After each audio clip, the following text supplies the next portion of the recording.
तो आज हम बात करेंगे तलाक यानी डाइवोर्स। डाइवोर्स के आधार क्या हैं जिस आधार पे आप डाइवोर्स मिल सकता है। तो इसके हम तकरीबन 11 ऐसे फैक्ट के बारे में बात करेंगे, डिस्कस करेंगे जिसके आधार पे आपको डाइवोर्स मिल सकता है यानी तलाक मिल सकता है, चाहे वो एक तरफा हो या दोनों की सहमति से हो। तो आइए डिस्कस करते हैं। अपना जो पहला डाइवोर्स है क्या, सबसे पहले जो अपना टॉपिक होता है वो है कि डाइवोर्स है क्या।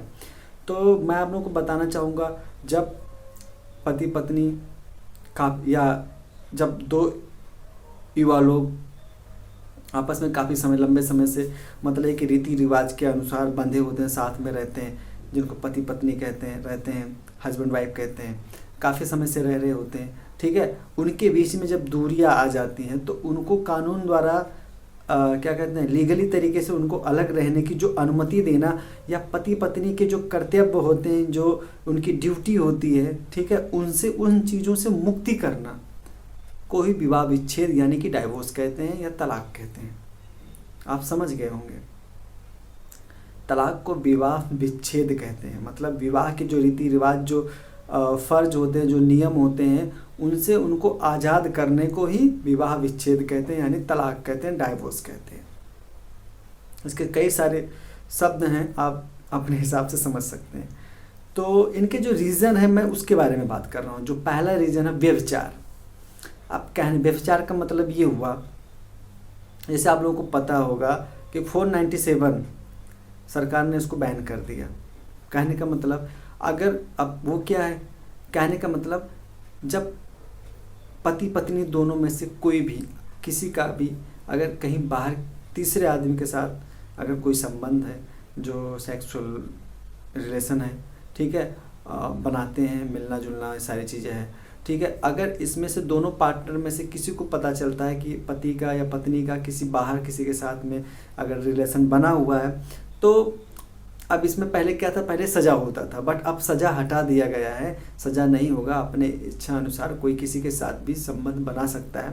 लेकिन इसमें अब दूसरे अगर पार्टनर को पता चलेगा तो वो तलाक के लिए अर्जी लगा सकता है, जिसको हम व्यभिचार कहते हैं। तो वो तलाक उसको मिल सकता है, एक तरफा तलाक के लिए अर्जी लगा सकता है। तो आप समझ गए होंगे कि व्यभिचार क्या है। अब आइए आगे बढ़ते हैं। अब दूसरी चीज़ें जो होती है, अपना जो फैक्ट है वो है हिंसा। अब क्या होता है, अब जैसे जनरली क्या होता है, लोग आज भी हम मतलब हमारा जो समाज है वो एजुकेटेड हो रहा है, शिक्षित हो रहा है, बट फिर भी कहीं ना कहीं तो कुछ ना कुछ कमी तो है। आज भी वो चीज़ें, पुरानी चीज़ें जो मतलब जिनको हम समाज में कलंक माना जा रहा था, वो आज भी कहीं ना कहीं देखने को मिलती हैं। जैसे हिंसक, आप पति पत्नी में से दोनों में से कोई भी हिंसक हो सकता है। मारने लगे, पागल की तरह मारने पीटना, मारपीट, पारिवारिक कला, तो ये हिंसक के कैटेगरी में आते हैं।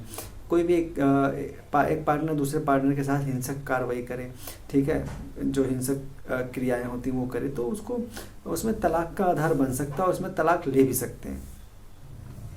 अब जो अपना तीसरा फैक्ट आता है, जो तीसरे पॉइंट है, वो है एक दूसरे के साथ नहीं रह रहे हो। जी हाँ, कम से कम 2 साल से एवं 2 साल से अधिक अगर एक पार्टनर दूसरे पार्टनर से दूरी बना कर शादी के 2 साल तक लगभग एक दूसरे से काफ़ी अलग रह रहे हो, तो ये भी तलाक का आधार बन सकता है। जैसे पत्नी शादी के बाद कुछ दिन रहे, 1 आध महीना रहे और उसके बाद मैके चली जाए, फिर 2-2.5 साल ना है, बुलाने के बाद भी ना है, तो भी एक तलाक का आधार बन सकता है। या पति पत्नी से कहीं दूर चला जाए, तकरीबन 2 साल तक साथ में ना है, तो भी तलाक का आधार बन सकता है। तो इस आधार पे भी तलाक मिल सकता है और डिस्ट्रिक्ट कोर्ट में जाकर तलाक ले सकते हैं।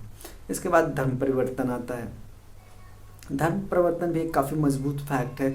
इसके हिसाब से भी तलाक मिल सकता है। कैसे मिल सकता है, जैसे कोई युवा जोड़ा है, ठीक है, कपल हैं, साथ में काफ़ी समय से रह रहे हैं, बट उसमें से कोई भी किसी के ऊपर अगर धर्म परिवर्तन के लिए प्रेशर डाल रहा है कि नहीं, जिस समय शादी हुई थी धर्म कुछ और था, बाद में धर्म को परिवर्तन कर लें, ठीक है, या प्रेशर डालें, ज़बरदस्ती उनको धर्म परिवर्तन के लिए बार बार फोर्स करें, तो वहाँ पे भी तलाक का आधार बन सकता है और तलाक मिल भी जाता है, ठीक है। इसके बाद जो अपना नेक्स्ट पॉइंट आता है, पांचवा, वो आता है संन्यास।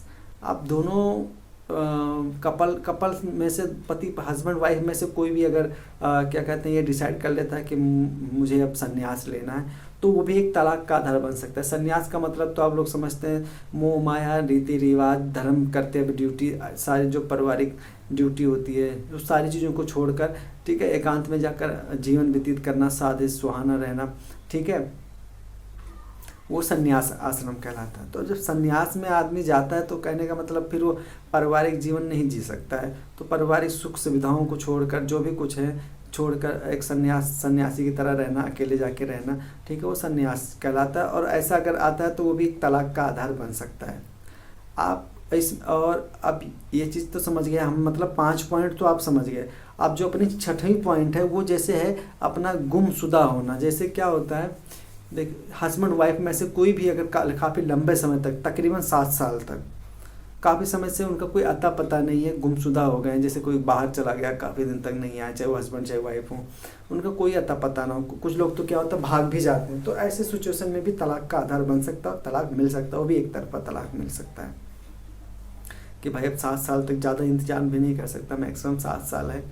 और इसके बाद में, ठीक है, गंभीर शारीरिक या मानसिक बीमारी का होना, जैसे कि अगर पार्टनर में से किसी एक को भी अगर कोई गंभीर बीमारी, ठीक है, एड्स, HIV एड्स है, कुष्ठ रोग है, कोई मानसिक बीमारी है जिसका कोई इलाज नहीं है, तो ऐसे भी तलाक का आधार बन सकता है और तलाक मिल भी सकता है। तो ये भी हम तलाक का एक आधार मान सकते हैं, बेस मान सकते हैं। इसके अलावा जो आपका 8वां पॉइंट है वो है नपुंसक। अगर क्या नाम है, पार्टनर में से कोई भी, हस्बैंड वाइफ में से कोई भी अगर नपुंसक है, ठीक है, तो वो भी एक तलाक का आधार बन सकता है। बाकी आप नपुंसक के बारे में आप लोग समझते होंगे, ठीक है। उसके बाद बहुविवाह हो गया। अब बहुविवाह का मतलब, नपुंसक आप चीज़ समझ गए तो आगे हम बढ़ते हैं, ठीक है। बहुविवाह जैसे क्या होता है, अगर पहली वाली पत्नी जिंदा है और दूसरी शादी कर रहे हैं या तीसरी शादी कर रहे हैं, तो वो भी पहली वाली पत्नी का राइट बनता है कि वो दूसरी तलाक ले सकती है। या पत्नी 2-3 शादी कर ले तो बाद में पता चले इसने कई लोगों से शादी कर रखा, तो वो भी तलाक का आधार बन सकता है और इस आधार पर तलाक मिल जाएगा। अब एक चीज़ और आता है जो अपना आपने देख लिया, ठीक है, बहुविवाह हो गया, बहुत सारे विवाह कर लेते हैं लोग, तो तलाक ले सकते हैं। इसके बाद जो आपका 10वां पॉइंट आता है बिना सहमति के यौन संबंध। देखिए, अभी जो जल्द में हाल में ही माननीय सुप्रीम कोर्ट महोदय ने कहा है कि अगर आप पत्नी की सहमति के बिना भी अगर आप यौन संबंध स्थापित करते हैं तो वहाँ पे भी बलात्कार की श्रेणी में उसको भी रखा सकता, मतलब पत्नी के साथ भी आप जबरदस्ती नहीं कर सकते। तो ये भी तलाक का आधार बन सकता है। वो आप क्या कहते हैं, सहमति से यौन संबंध नहीं बना रही है, तो ठीक है, तो बार बार अगर किसी को कोई टॉर्चर करके ऐसा कर रहा है, अगर पति पत्नी के साथ में जबरदस्ती सब यौन संबंध बनाने की कोशिश कर रहा है, तो वो भी एक तलाक का आधार हो सकता है और उसको तलाक मिल जाएगी। आपका नाम जो लास्ट और जो 11वां पॉइंट है, मतलब पारस्परिक सहमति से तलाक, जो म्यूचुअल अंडरस्टैंडिंग, ठीक है, के हिसाब से मतलब भी तलाक मिल सकता है, ठीक है। इसमें ये सबसे बेहतर माना गया है कि इसमें एजुकेटेड वर्ग काफ़ी शामिल होते हैं। इसमें किसी को भी कोई मतलब बहुत ज़्यादा नुकसान नहीं होता, भरपाई नहीं करना पड़ता, कोई क्या कहते हैं और कुछ दिक्कतें जो भी होती है नहीं देना पड़ता। तो कहने मतलब ये तलाक को सबसे बेहतर तलाक माना गया है कि अगर देखो पारिवारिक कलह, जो हिंसा होता है या कोई धर्म परिवर्तन, इन सब चीज़ से बिल्कुल अलग है। सबसे उत्तम प्रकार का तलाक जो माना गया है, जो विवाह विच्छेद माना गया, डाइवोर्स माना गया, वो है पारस्परिक सहमति से, एक दूसरे की सहमति से तलाक का लेना। तो ये थे आपके तलाक के जो मेन आधार थे, जिस आधार पे एक पार्टी दूसरे पार्टी से मतलब तलाक आसानी से ले सकती है।